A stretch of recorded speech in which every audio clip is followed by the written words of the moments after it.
Hi అండి, అందరూ బాగుండాలని కోరుకుంటూ F1 వీసాకి సంబంధించి కొన్ని కీ చేంజెస్ అయితే చేశారండి. అవేమిటో చెప్పే ముందు ఒక చిన్న రిక్వెస్ట్ అండి. మీరు ఈ వీడియో చూస్తుంటే కనుక దయచేసి ఒక లైక్ చేయండి, షేర్ చేయండి, తప్పకుండా సబ్స్క్రైబ్ అయితే చేసుకోండి. హైప్ చేయడం, లైక్ చేయడం మాత్రం మర్చిపోకండి. రీసెంట్గా అమెరికా అధ్యక్షుడైన ట్రంప్ F1, J1 అలాగే M1 వీసాలకు సంబంధించి కొన్ని కీ చేంజెస్ చేశాము అని అనౌన్స్ చేయడం జరిగిందండి.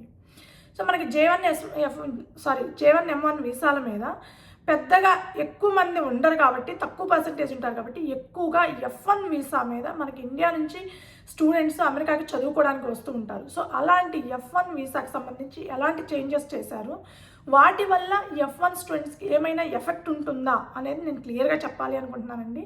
సో F1 వీసాకి సంబంధించి ఫస్ట్ కీ చేంజ్ వచ్చేసి లిమిట్ ఆన్లైన్ క్లాసెస్. సో ఇప్పటి వరకు కరోనా అప్పటి నుంచి ఇప్పటి వరకు మన ఇండియన్ స్టూడెంట్స్ అండి, పర్టికులర్గా 90-95% ఇండియన్ స్టూడెంట్స్ ఆన్లైన్ క్లాసెస్కే ప్రిఫర్ చేస్తున్నారు. ఆఫ్లైన్ క్లాసెస్కి ఆల్మోస్ట్ ఆపేశారండి.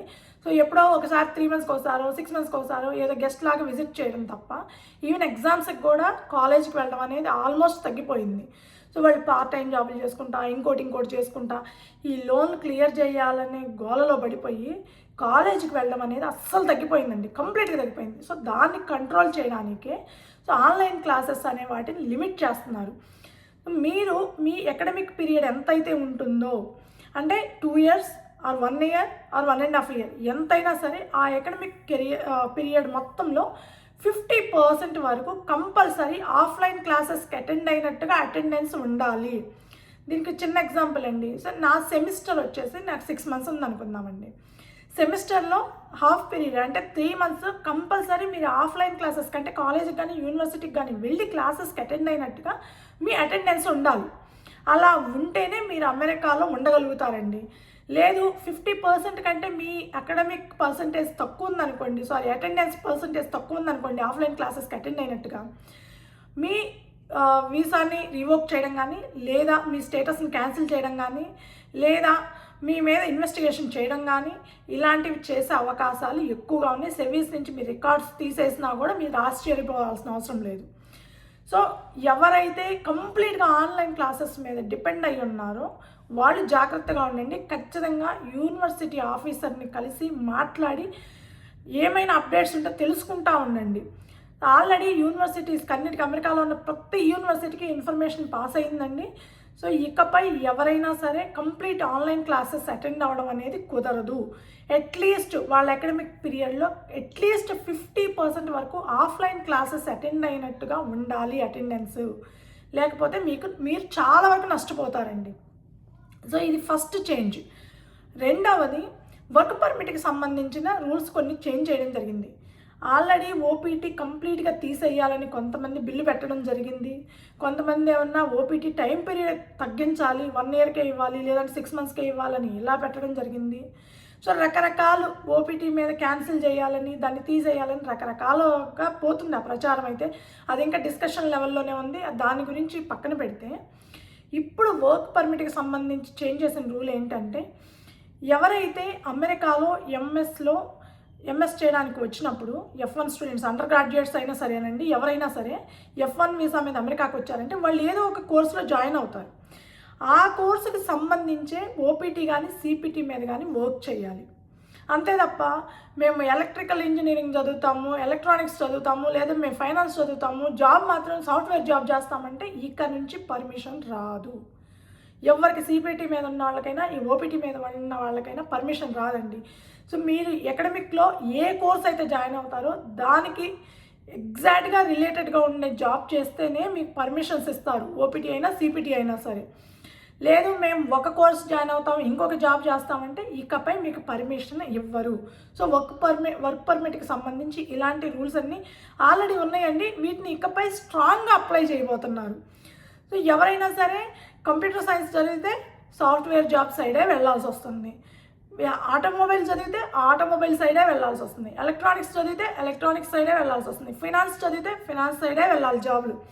అంతేగాని నేను ఏదో చదువుతాను ఇంకేదో జాబ్ చేస్తాను అంటే ఇకపై అలౌ చేయరు. అది స్క్రూటనింగ్ అయితే విపరీతంగా పెరిగే అవకాశం ఉందండి.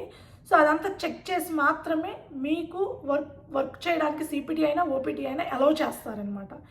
ఇది సెకండ్ రూల్ అండి. థర్డ్ చేంజ్ ఏంటి అని అంటే వీసా రెన్యువల్స్కి సంబంధించి కొన్ని రూల్స్ అయితే చేంజ్ చేయడం జరిగిందండి. ఏంది F1 స్టూడెంట్స్కి వీసా రెన్యువల్ ఏముంటుంది అనుకోమాకండి. F1 స్టూడెంట్స్కి 2 years అకాడమిక్ పీరియడ్ ఉన్నంత వరకు వాళ్ళకి రెన్యువల్స్ ఏమీ ఉండవు, కానీ ఓపీటీ మీదకి మూవ్ అయినాక 1 yearకి మాత్రమే ఓపీటీ అలౌ చేస్తారు. తర్వాత ఎక్స్టెన్షన్కి అప్లై చేసుకోవాలి. సో ఎక్స్టెన్షన్కి అప్లై చేయాలంటే రెన్యువల్ వెళ్ళాల్సిందే కదండి. ఈఏడి రెన్యువల్ చేసుకోవాల్సిందే, అంటే ఓపీటీ ఎక్స్టెన్షన్ చేసుకోవాల్సిందే. సో ఓపీటీ మీద వర్క్ చేయాలంటే వాళ్ళు ఖచ్చితంగా ఈఏడి తీసుకోవాల్సింది. ఈఏడి అంటే ఎంప్లాయ్మెంట్ ఆథరైజేషన్ డాక్యుమెంట్కి అప్లై చేయాల్సిందే. సో ఈఏడి వచ్చిన తర్వాత 1 year చేస్తారు. 1 year మాత్రమే ఓపీటీ ఈఏడి ఇవ్వడం జరుగుతుందండి. ఆ తర్వాత 2 years మీరు ఎక్స్టెన్షన్కి వెళ్ళాల్సిందే. సో అలా ఎక్స్టెన్షన్కి వెళ్ళేటప్పుడు మీ అకాడమిక్ ట్రాన్స్క్రిప్ట్స్ ఏవైతే ఉన్నాయో అవి క్లియర్గా ఉండాలి. రెండవది, మీరు ఎక్కడ జాబ్ చేస్తున్నారు, దేని మీద జాబ్ చేస్తున్నారు, మీ అకాడమిక్లో చదివిన కోర్స్కి మీరు చేసే జాబ్కి సంబంధం ఉందా లేదా, మీ పే స్టబ్స్, మీ బ్యాంక్ స్టేట్మెంట్స్, మీ ఎంప్లాయర్ డీటెయిల్స్, మీ client details, client letter, each and everything submit చేయాల్సి ఉంటుంది. ఇకపై అవన్నీ సబ్మిట్ చేసిన తర్వాత వాళ్ళు స్క్రూటనింగ్ చేసి అంత మొత్తం స్క్రీనింగ్ చేసేసిన తర్వాత మాత్రమే మీకు ఎక్స్టెన్షన్ ఇవ్వడం జరుగుతుందన్నమాట. ఇది ఎప్పుడు ఉండే ప్రాసెస్సే కదా. దీంట్లో ఏం చేంజ్ చేశారు అని అంటే, ఇప్పటి వరకు నార్మల్గా ఇచ్చేసేవాళ్ళండి. మామూలుగా 1 year ఓపీటీ మీద చేసినప్పుడు దానికి సంబంధించి సబ్మిట్ చేస్తారు. ఇకపై స్క్రీనింగ్ ఎక్కువ జరగబోతుందన్నమాట. సో మీరు కరెక్ట్గా ఉన్నారా లేదా, మీరు నిజంగా జాబ్ చేస్తున్నారా లేదా, జాబ్ చేస్తుంటే ఎక్కడ చేస్తున్నారు ఏంటి. ఇప్పటి వరకు చాలామందికి F1 వీసా మీద స్టెమ్ మీద ఉండే వాళ్ళకి క్లయింట్ లెటర్లు ఇవి పెద్దగా అడిగేవాళ్ళు కాదు. జస్ట్ ఆల్రెడీ 1 year చేసి ఉన్నారు కాబట్టి ఆటోమేటిక్గా ఎక్స్టెన్షన్ ఇచ్చేవాళ్ళు చాలా వరకు. కాకపోతే ఇక నుంచి మీ అకాడమిక్ ట్రాన్స్క్రిప్ట్స్తో సహా మొత్తం సబ్మిట్ చేయాలి. అలా సబ్మిట్ చేసిన తర్వాత మీరు ఎక్కడైనా చిన్న తప్పు చేస్తున్నారని వాళ్ళకి అనుమానం వచ్చినా మీకు ఎక్స్టెన్షన్ ఆపేస్తారు, మీ వీసా రివోక్ చేస్తారు. సో చాలా అంటే చాలా జాగ్రత్తగా ఉండాలండి. ఇకపోతే 4th చేంజ్, ఇది చాలా ఇంపార్టెంట్ అండి. ఇది ఎలా అంటే మీకు ఒకదానితోటి ఒకటి కనెక్షన్ ఉంటుందన్నమాట. వీటిలో ఎక్కడ మీరు మిస్టేక్ చేసినా end of the day by by Tata అవుతుందన్నమాట. 4th ఏంటంటే ఇన్స్టిట్యూషనల్ రిపోర్టింగ్. సారీ, అది సడన్గా రిపోర్టింగ్గా కాదా అని ఆలోచిస్తున్నాను. సో ఇన్స్టిట్యూషనల్ రిపోర్టింగ్ ఏంటి అని అంటే, మీరు ఏ కాలేజ్ ఆర్ ఏ యూనివర్సిటీలో చదువుతున్నారో అమెరికాలో ఉండే అన్ని కాలేజెస్, అన్ని యూనివర్సిటీస్ ఫారిన్ స్టూడెంట్స్కి సంబంధించి ఎవ్రీ 3 months ఆర్ 6 monthsకి ఫారిన్ స్టూడెంట్స్ యొక్క అకాడమిక్ అటెండెన్స్, అకాడమిక్ ప్రోగ్రెస్, వాళ్ళ ట్రాన్స్క్రిప్ట్స్ అన్నీ కంపల్సరీ మొత్తం డేటా అంతా DHS వాళ్ళకి అప్ టు డేట్ సబ్మిట్ చేస్తూ ఉండాలి, రిపోర్ట్ చేస్తూ ఉండాలన్నమాట. ప్రతి ఫారెన్ స్టూడెంట్ గురించి వాళ్ళు ఆన్లైన్ క్లాసెస్కి అటెండ్ అవుతున్నారా, ఆఫ్లైన్ క్లాసెస్కి 50% వస్తున్నారా, రావటం లేదా, వాళ్ళు CPT మీద కానీ OPT మీద కానీ వర్క్ చేస్తున్నారా లేదా, లేదు వాళ్ళు ఎక్కడ వర్క్ చేస్తున్నారు, ఏంటి, ఎలా ఉంది వాళ్ళ ప్రోగ్రెస్, ఎలా చదువుతున్నారు, మొత్తం A to Z యూనివర్సిటీ దగ్గర మీ డీటెయిల్స్ ఏదైతే ఉంటుందో, మీ ఇన్ఫర్మేషన్ ఏదైతే ఉంటుందో అది ఎవ్రీ 3 months ఆర్ 6 monthsకి యూనివర్సిటీస్ ఆర్ కాలేజెస్ అన్నీ DHS వాళ్ళకి కంపల్సరీ ఆ రిపోర్ట్ అంతా సబ్మిట్ చేయాల్సి ఉంటుంది.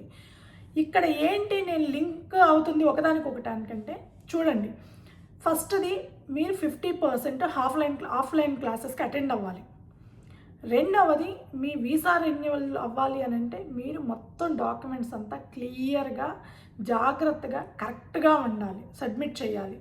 జాబ్ చేయకుండా ఏదో జాబ్ చేస్తున్నట్టుగా చూపించడానికి అవన్నీ ఇంకా కుదరదు. యూనివర్సిటీస్ దగ్గర నుంచి కంప్లీట్ ఇన్ఫర్మేషన్ DHS వాళ్ళకి వెళ్తుంది.